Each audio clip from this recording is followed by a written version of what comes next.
ये प्रार्थना, ये संकल्प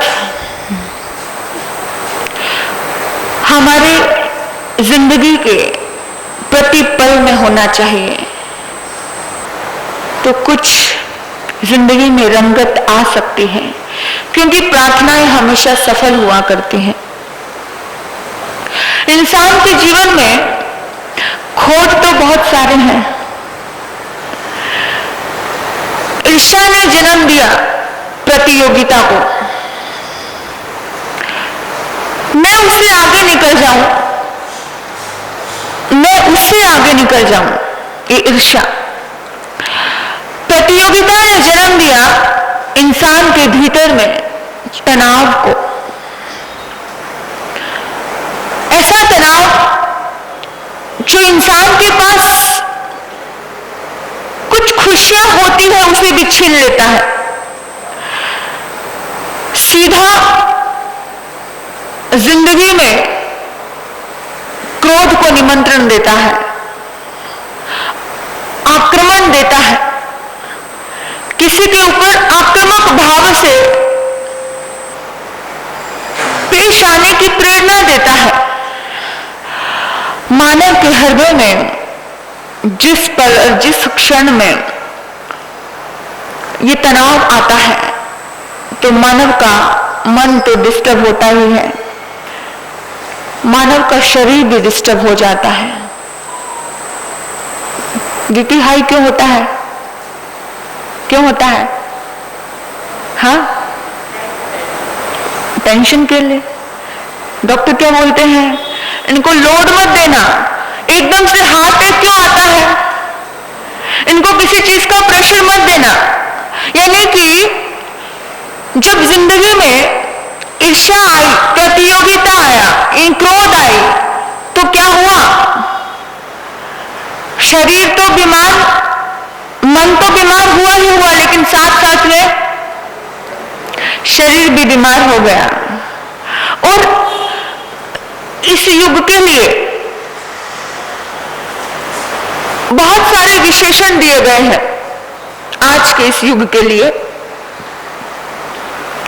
कोई बोलता है विज्ञान का युग है, कोई बोलता है विकास का युग है, कोई बोलता है प्रगति का युग है। इस युग के लिए बड़े सुंदर सुंदर विशेषण है। और भी कोई विशेषण नजर आ रहा है? हाँ, और कोई एक विशेषण है आध्यात्मिक जगत में। इस युग को विशेषण दिया, इस युग को पदवी दी कि ये युग असहनशील वाले लोगों का युग है। असहिष्णु, असहिष्णु, सहिष्णुता नहीं, सहनशीलता नहीं। किसी भी कीमत पर मुझे तो उससे बात नहीं करनी, किसी भी कीमत पर मुझे उसको माफ ही नहीं करना, मुझे तो किसी की सुननी ही नहीं है, मुझे तो किसी की माननी ही नहीं है। ऐसा है ये युग। मेरा मन है तो मैं करूंगा, मेरा मन है तो मैं नहीं करूंगा। ऐसा है ये युग। आप सोचो कि क्या होगा। आपने सुना कितनी बार खनिज तेल के टैंक पर एक वाक्य लिखा होता है, ज्वलनशील पदार्थ, पढ़ा होगा आपने। आज इंसान के सर पर वो वाक्य लिखने की नौबत आ गई है। आज इंसान की खोपड़ी ज्वलनशील पदार्थ हो गई है, क्योंकि हमेशा ही जलती रहती है, हमेशा ही खोलती रहती है, हमेशा ही उबलती रहती है। कितनी आपकी धापे में जीता है आज का इंसान, और कुछ भी बेतुकी बातें चलती रहती है। जानते हो, हमें लगता है कि बेतुकी बातें हमारे ही दिमाग में चलती हैं। ये बेतुकी बातें बच्चे से लेकर जवान तक, जवान से लेकर बुढ़ापे तक के कगार पर आ जाते हैं, लेकिन इंसान को समझ नहीं आती। इसलिए आज के युग ने एक उपमा दी इंसान की खोपड़ी को कि ज्वलनशील पदार्थ है, इसलिए संभल के रहना।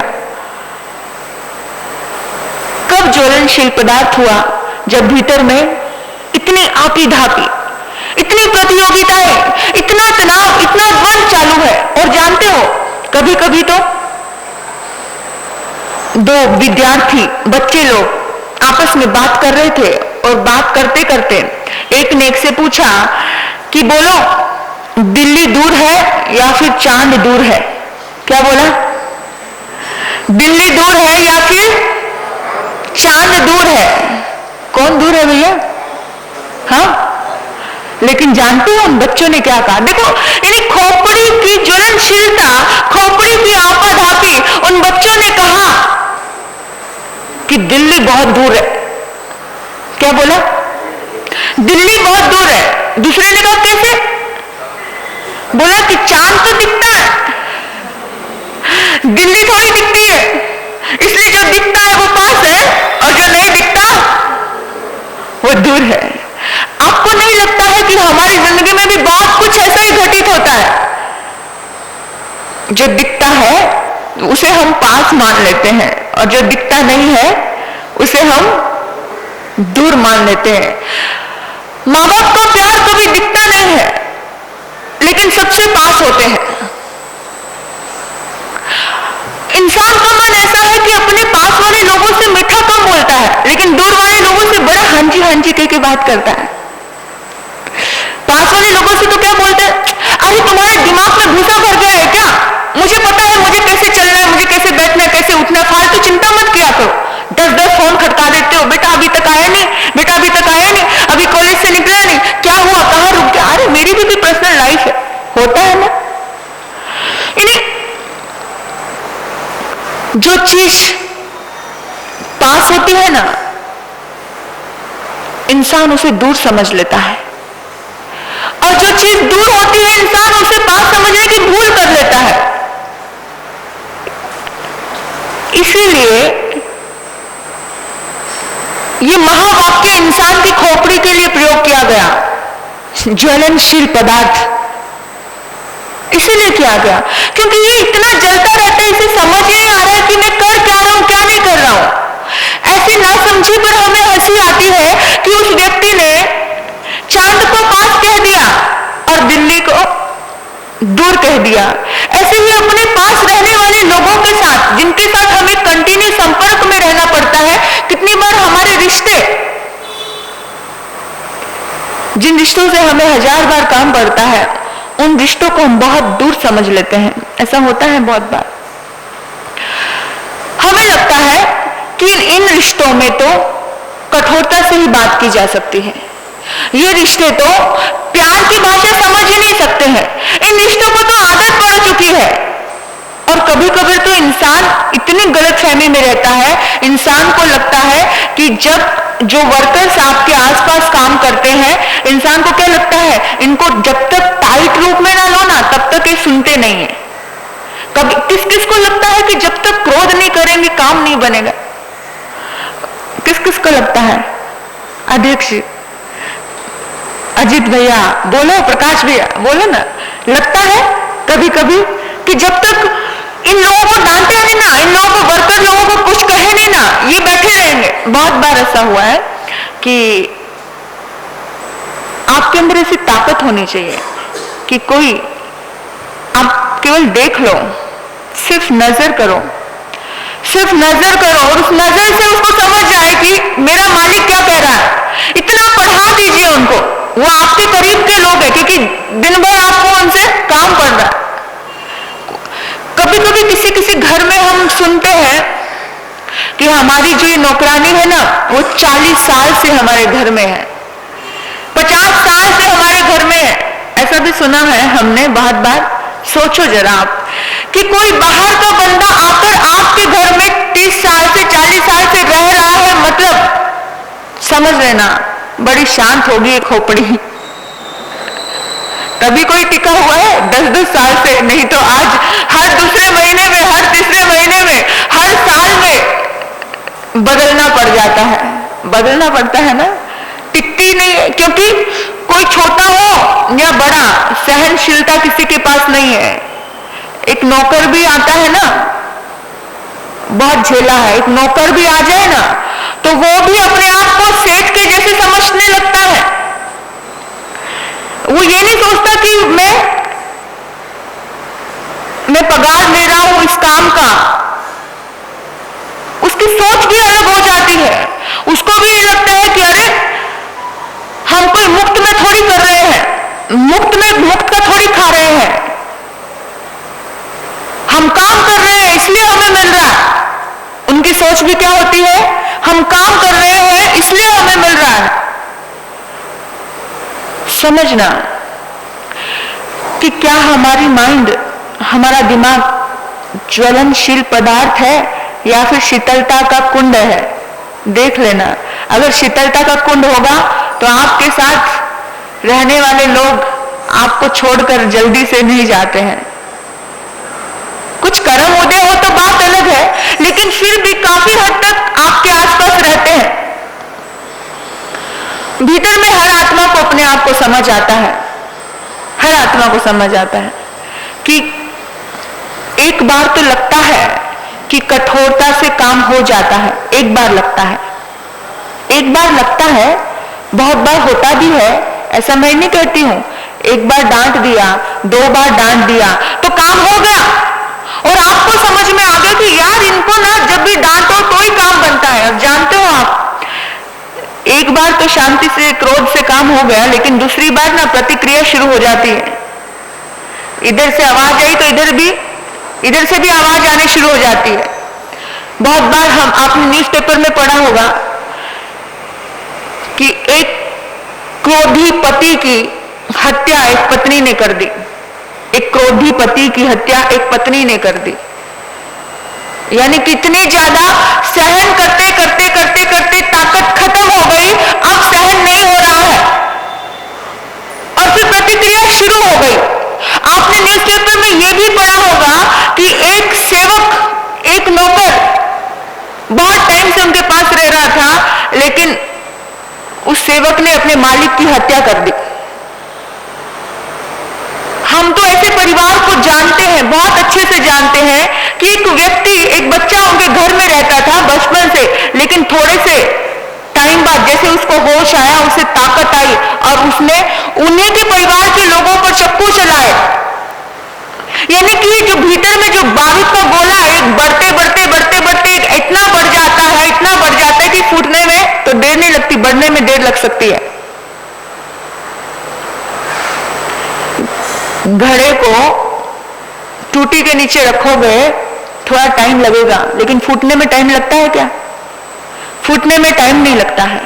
तो सोचना कि हमारे जीवन में मृदुता है या फिर कठोरता है, क्योंकि कठोरता कहीं भी भारी पड़ सकती है, कहीं पर भी आप समझ भी नहीं पाओगे कि कब आपको ये भारी पड़ गई। इसलिए आप कितने भी समर्थ हो, कितने भी ताकतवर हो, कम से कम अपने भीतर की मृदुता हमेशा जिंदा रखना, अपने भीतर का प्रेम हमेशा जिंदा रखना। कमजोर पर भी जानते, एक चींटी, एक छोटी सी चींटी कुछ बिगाड़ नहीं सकती है किसी का, लेकिन एक छोटी सी चींटी, हाथी जा रहा था और हाथी के गंध स्थल में पहुंच गई, हाथी मर गया। हाथी की सूंड में पहुंच जाती है छोटी सी चींटी तो हाथी के मौत का कारण बन जाती है। एक छोटी सी चींटी जिसे हम कहते हैं ना, इतनी ताकत है कि वो हमें पप्पी कर सकती है, हम उसको पप्पी नहीं कर सकते। समझ आई? वो हमें काट सकती है, वो हमें काट सकती है, छोटी सी चींटी, लेकिन हम उसे काट सकते हैं क्या? इसलिए किसी को भी छोटा या बड़ा समझने की भूल मत करना। इस दुनिया में कोई भी आत्मा कुछ भी कर सकती है, इसलिए कुछ भी कार्य करना है तो शीतलता का कुंड खोलकर करना। इस युग में भीतर में एक विशाल एक सोच पैदा करना कि बेशक ये युग असहनशील रहा होगा, बेशक महात्माओं ने, लोगों ने इस युग को क्या बोला, ये युग असहन युग है, लेकिन इस युग को शीतलता का कुंड मुझे ही बनाना है, क्योंकि इस दुनिया में मात्र एक ही ऐसा व्यक्ति है जो मेरी तकदीर बदल सकता है, और वो मैं खुद हूं। इस संसार में, इस विश्व में एक ही व्यक्ति ऐसा है जो मेरी तकदीर बदल सकता है, और वो केवल मैं ही हूं जो मेरी तकदीर बदल सकता हूं। इसलिए अपने जीवन में कुछ भी कदम उठे तो उस पर विचार करना। जानते हो, एक बहुत बड़ा धनवान सेठ था, और उस सेठ के पास एक ठाकुर आए। बड़ा प्रिय बोलते थे, बड़ा मीठा बोलते थे, व्यवहार बहुत सुंदर था। उस ठाकुर ने आकर बात की सेठ से। सेठ ने कहा कि तुम क्यों नौकरी करना चाहते हो? उसने कहा कि मुझे आपके पास रहना है, आपकी सेवा करनी है। सेठ को नौकर की जरूरत नहीं थी। कभी कभी आपको ऑर्डर देने होते हैं, सोचना जरा, कभी कभी माल का ऑर्डर देना होता है, सामने वाले को जरूरत नहीं होती, लेकिन आपका बिहेव, आपकी शालीनता, आपका बोलने का तरीका सामने वाले को इतना अट्रैक्ट कर लेता है कि आपको, उस व्यक्ति को कुछ ना कुछ भीतर से आत्मा उसको मजबूर करती है, याद ले लेते हैं और कॉन्ट्रैक्ट साइन कर लेता है इंसान। ये व्यापार के लिए बहुत जबरदस्त बात है। मीठा बोलने वाले की मिर्चें बिक जाती हैं, लेकिन कड़वा बोलने वाले की शक्कर भी बिकती नहीं है। तो ऐसे ही उसने कहा कि बस मुझे आपके पास रहना है, आपकी सेवा में रहना चाहता हूं, बस इसीलिए मैं आपके पास आया हूं। बड़ी मधुरता के साथ बात की, बड़े अच्छे से बात की। सेठ ने उसको रख लिया, और सेठ को काम तो कुछ नहीं था, ऑलरेडी बहुत नौकर थे, बहुत सेवक थे। तो सेठ उसकी मधुरता पर, यानी उसके प्रेम पर, उसकी शालीनता पर बड़ा फिदा हो गया। सेठ ने कहा कि देखो, और तो कोई काम नहीं है, बस तुम एक ही काम करना कि मुझे पानी पिला दिया करो। कभी कभी मैं ऑफिस में बैठा होता हूँ तो मतलब डॉक्टर लोग बोलते हैं कि पानी पीते रहना चाहिए, पर मैं काम में इतना मग्न हो जाता हूँ कि मैं पानी पीना भूल जाता हूँ। होता है ना ऐसा अजय भैया? बैठे बैठे इतने मग्न हो जाते, इतने मग्न हो जाते, होता है क्या? होता है ना कि अपना खुद का टिफिन आया है घर पे, और वो टिफिन ऐसे ही पड़ा हुआ है और लगा पड़ा मन। तो ऐसे ही मैं भूल जाता हूँ पानी पीना, तो तुम क्या करना, तुम मुझे पानी पिला दिया करो। अब सेठ ने उसको नौकरी पे रख लिया पानी पिलाने के लिए, और जैसे ही थोड़ा समय व्यतीत हुआ, सेठ को कहीं बाहर जाना था। बाहर जाना था तो वो ठाकुर भी सेठ के साथ साथ बाहर जाता था। तैयार हो गया, पानी की झाड़ी भरी और चल पड़ा साथ में। और चलते चलते रास्ते में, यात्रा थोड़ी लंबी थी, पानी खत्म हो गया। जैसे ही पानी खत्म हुआ तो पानी के लिए तो उसको रखा हुआ था, तो उसने कहा कि भैया क्या हुआ, पानी नहीं है? बोला सेठ जी बस 2 मिनट का इंतजार करो, ये सामने गांव है और सामने कुआं भी दिख रहा है मुझे, मैं कुएं से पानी लेकर आता हूं। तो जैसे ही वो उतरा और कुएं से पानी लेके कुएं की तरफ बढ़ा तो लोगों ने उसे रोका, अरे कुएं के पास मत जाना। कुएं के पास जो भी जाता है वहां पर वापस लौट कर नहीं आता, व्यक्ति मरकर ही आता है। कुएं के पास मत जाना। बहुत से लोगों ने उसे रोका, बहुत से लोगों ने कहा, लेकिन वो नहीं माना, क्योंकि उसकी ईमानदारी, उसका प्रेम अपने सेवक, अपने सेठ के प्रति इतना ज्यादा था कि नहीं, मुझे जाना है, बस। नहीं रुका तो चले गए। अभी क्या कर सकते हैं, किसी को गलत रास्ते पे जाने से एक बार आप रोक सकते हो, लेकिन अगर कोई माने नहीं तो ठीक है भैया, तू तेरी देख, हमने अपना कर्तव्य निभा दिया। वो पहुंचा और जैसे ही उसने पानी भरा, और वैसे ही पानी उसके भर ही रहा था वो कुएं से पानी, और इतने में तो एक भयानक दृश्य उसके सामने आता है। एक प्रेत आत्मा, एक वाणयंत्र देव उसके सामने आता है, और वो एक प्रश्न करता है। वो कहता है, ये पानी तुम्हें तभी पीने को मिलेगा, पहले तुम मेरे प्रश्न का जवाब दो। बोला फरमाइए, आपके प्रश्न का जवाब क्या है? बोला पहले बताओ कि मैं कैसा लगता हूं। क्या बोला? मैं कैसा लगता हूं? इतनी भयानक बड़ी बड़ी आंखें, डरावनी आंखें, इतना भयानक दृश्य, और एकदम उसने अपने माइंड को शीतलता का कुंड खोला। जैसे ही शीतलता का कुंड खोल लेना, ज्वलनशील पदार्थ को नष्ट कर देना, शीतलता का कुंड खोलना। उसने अपने शीतलता का कुंड खोला और उसने कहा, देव आप तो गजब हो, आप तो बिल्कुल ऐसे लग रहे हो जैसे स्वर्ग का इंद्र अपने सिंहासन पर विराजमान है, ऐसे ही सेम अपने सिंहासन पर सुशोभित हो रहे हो। अच्छा, अब उस वाणयंत्र देव के चेहरे पर मुस्कुराहट आ गई, प्रेत आत्मा के चेहरे पर मुस्कुराहट आ गई। उसने कहा कि एक और प्रश्न है। बोला, क्या? मेरे हाथ में ये कैसा लग रहा है? एक शस्त्र था उसके हाथ में। उसने कहा, अरे जैसे इंद्र महाराज के हाथ में वज्र सुशोभित होता है, सेम आपके हाथ में भी सुशोभित हो रहा है। अब इंद्र है, आप जहां हो, आप वहां पर बड़े अच्छे हो। हर व्यक्ति का एक लेवल होता है, हर इंसान एक लेवल से जीता है। एक झोपड़ी में रहने वाला व्यक्ति भी तैयार होकर सज धज के शादी में जाता है, लेकिन हमें लगता है कि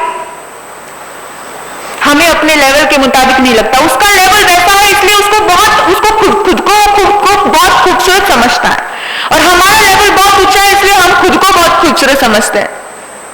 तो जैसे उसने कहा, वो खुश हो गया। उसने कहा, मैं तुम पर खुश हुआ, तुम पानी लेकर जाओ, लेकिन वरदान के बिना मैं तुम्हें नहीं जाने दूंगा। बोलो क्या चाहिए? बोला, मुझे तो कुछ नहीं चाहिए, मैं बहुत खुश हूं, मेरा सेट बहुत अच्छा है, मैं जिंदगी को बहुत एंजॉय से जीता हूं, बड़ा प्यार से जीता हूं, जो भी आते हैं वो मेरे अपने बन जाते हैं। मैं इस पूरे जगत को परिवार समझता हूं, और परिवार को परमात्मा का दिया हुआ उपहार समझता हूं। कितना प्यारा वर्ड है। ये पूरा जगत मेरा परिवार है, और परिवार, ये जगत, ये परमात्मा का दिया हुआ उपहार है। इतनी सुंदर भाषा जिस व्यक्ति की होगी, वो अपने जीवन में कितना खुश होगा, सोचो। फिर जैसे ही ये बात उसने कही कि वरदान तो मुझे देना है, तो उसने कहा कि ठीक है, अगर तुम वरदान ही देना चाहते हो तो एक बात मुझे बताओ कि यहाँ पर आने वाले हर व्यक्ति को तुम मार क्यों देते हो? उसने कहा, मैं क्या करूं, मेरी थोड़ी गलती है। जो भी कोई व्यक्ति इस यहाँ पर पानी लेने के लिए आता है, मैं उससे केवल 2 ही प्रश्न करता हूं, और वो 2 प्रश्न यही करता हूं कि मैं कैसा लगता हूं। और लोग एकदम से ध्यानक रूप से बोलते हैं, आप तो राक्षस जैसे लगते हो, आप तो चुड़ैल जैसे लगते हो। और जैसे ये बोलते हैं, फिर मैं दूसरा प्रश्न उनको पूछता हूं कि मेरे हाथ में ये शस्त्र कैसा लग रहा है? तो दूसरा व्यक्ति बोलता है, अरे हड्डियों का ये शस्त्र इतना भद्दा लगता है, छोड़ दो इसे, फेंक दो। और कहते, मुझे गुस्सा आ जाता है, और मैं क्रोध में उनको वशीभूत, मैं उनको खत्म कर देता हूं। अब जब मेरा जीवन ही ऐसा है, मेरा शरीर ही ऐसा है, कभी कभी हमारे शास्त्रों में 10वें सूत्र में आया है कि किसी अंधे को अंधा नहीं कहना। कभी कभी आप देख लो ना, किसी के अंदर ये दुर्गुण है। कोई भी पापी व्यक्ति भी ना पापी सुनना पसंद नहीं करता है। किसी लंगड़े को लंगड़ा नहीं कहना। सत्य भी कभी कभी क्या, सत्य तो हमेशा ही कड़वा लगता है। इसलिए ऐसा सत्य, ऐसा कटु सत्य, इसलिए क्या वाक्य निकला, कटु सत्य भी मत बोलिए। आप कभी कभी ऐसा कटु सत्य बोल देते और हम कह देते, हम तो स्पष्ट कहते हैं भैया, हम तो क्लियर कहते हैं भैया, लेकिन उस तुम्हारे क्लियर और स्पष्ट के चक्कर में तुम्हारे सारे रिश्ते खंडित हो जाते हैं, तुम्हारे दुश्मन पैदा हो जाते हैं। इसीलिए अपने माइंड में को कूल करना, शीतलता के कुंड खोलना और शांति से सोचना कि अगर मैं ऐसा होता और अगर कोई मेरी सच्चाई मेरे सामने रख देता तो मुझे कैसा लगता। तो ठीक है, मैं सबको अच्छा समझूं, मैं सबको प्यारा समझूं, मेरी दृष्टि सबको अच्छा देखे, बस खुद से ही प्रश्न करना और खुद को ही जवाब दे देना, और सामने वाले को कोई प्रतिक्रिया मत करना। सामने वाले को मीठा बोल देना, प्यारा बोल देना, क्योंकि हर व्यक्ति को तो पता होता है मेरे अंदर क्या दुर्गुण है। लेकिन फिर भी आप अगर किसी के सद्गुण देख रहे हो, फिर भी आप किसी के सद्गुण देखते हो, तो क्या होता है, वो आत्मा आपका सहयोगी बन जाता है जन्मों जन्मों तक का।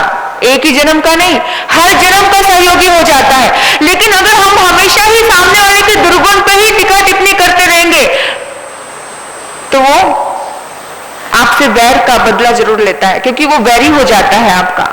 तो इस बात का ध्यान रखना, विचार करना। जैसे ही उसने कहा कि आप वरदान मांगो, तो उसने कहा कि ऐसा करो, जो भी कोई व्यक्ति आए ना, इतना वरदान दे दो कि आप उसे नजर ही ना हो। अगर किसी वजह से किसी को डर लगता है या किसी को परेशानी होती है, वो काम ही क्यों करना ना। कभी कभी ऐसा होता है, हम आदतन कुछ ऐसे काम कर देते हैं, तो वो काम ही मत करो। जब पता चल जाए ना कि सामने वाले को मेरी इस वजह से कुछ परेशानी है, तो उसके सामने मत करो ना, क्यों करते हो। पर फिर भी इंसान की आदत है कि पता है उसे उस बात से परेशानी है, तो भी उसी के सामने वैसा ही करना है। तो आप इतना वरदान दो कि आप किसी को मिलो मत, किसी को दर्शन मत दो, आप आओ ही मत। 100 बातों की एक बात और समस्या का समाधान हो जाएगा। तो उसने कहा कि ठीक है, आप पानी पीने दोगे ना सबको। बोला ठीक है। अब तूने इतनी अच्छी बात समझाई है कि जब कोई व्यक्ति आपकी बुराई को स्वीकार ही नहीं कर पा रहा है, तो उसके सामने बुराई दिखाओ ही मत, उसके सामने बुरे ही क्यों दिखो। तो एकदम से उसने तथास्तु कहा, और वो तो लौट गया। सब लोग हैरान, सब लोग खुश कि अरे आज के बाद तुम जो भी पानी पीने जाएगा, पानी निकालने जाएगा, वो प्रेत आत्मा, वो ज्ञानयंत्र देव, वो कोई भी आपका कुछ गलत नहीं करेगी। क्यों हुआ ऐसा? बहुत बार ऐसा घटित होता है, बहुत बार ऐसा कि तुम्हारे प्यारे बिहेव से ऐसी आत्माएं भी बदल जाती हैं जिनका बदलना नामुमकिन होता है। तो क्या इंसान नहीं बदल सकते? क्या अपने आसपास के लोग नहीं बदल सकते? क्यों हम सोचते हैं कि चांद पास है?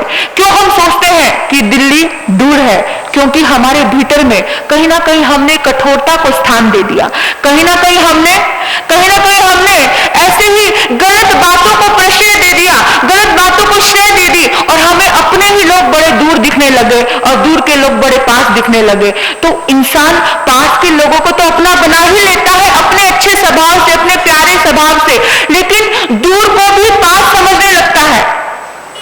तो ऐसी समझ हमारे भीतर में प्रकट करें कि हमारे जीवन में ऐसा प्यारे कुछ घटनाएं घटे जिससे हमारा जीवन खुशी से गुजरे। इस संसार को, इस जगत को हम परमात्मा का दिया हुआ उपहार समझ के सबके प्रति धन्यवाद का भाव रखें और प्रेम के भाव से ओतप्रोत हो जाएं, और जितना हो सके इस जुबान से हम मीठा बोले। और मीठा कैसे बोले?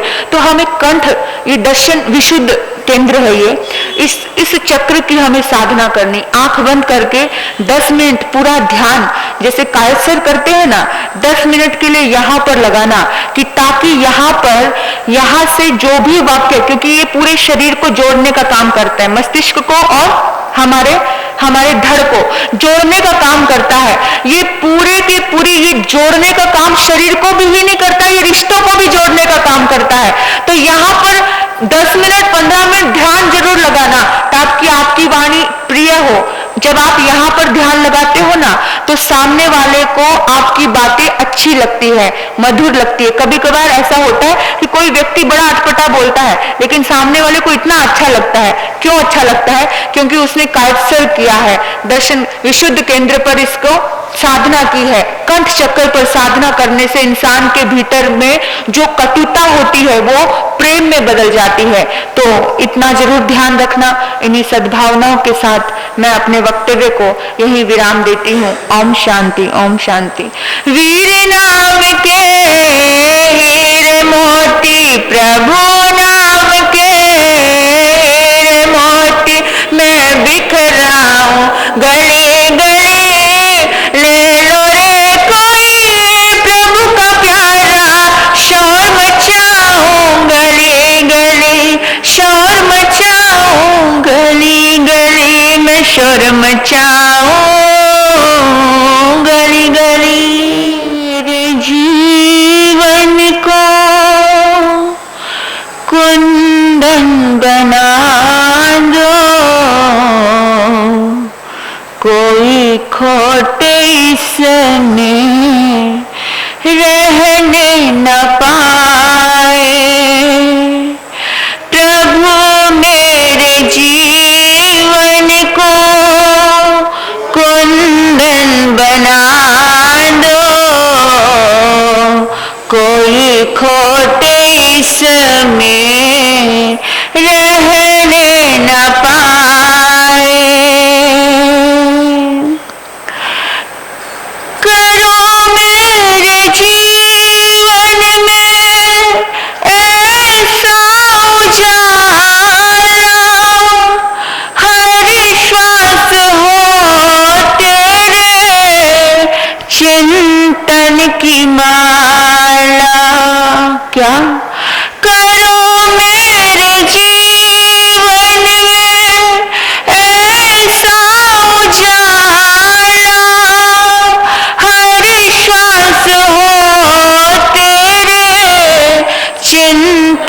की माला मेरे दिल की दुनिया को इतना बदल दो, मेरे दिल की दुनिया को इतना बदल दो कि दुनिया तेरी मुझे गले से लगाए।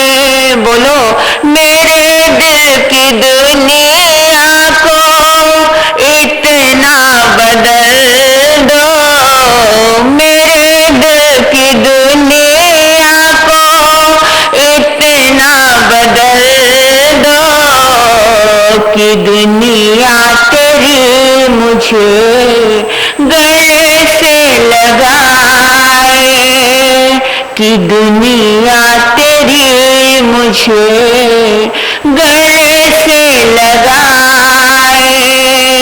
प्रभु मेरे जीवन को कुंदन बना दो, प्रभु मेरे जीवन को कुंदन बना दो, कोई खोट इसमें रहने न पाए।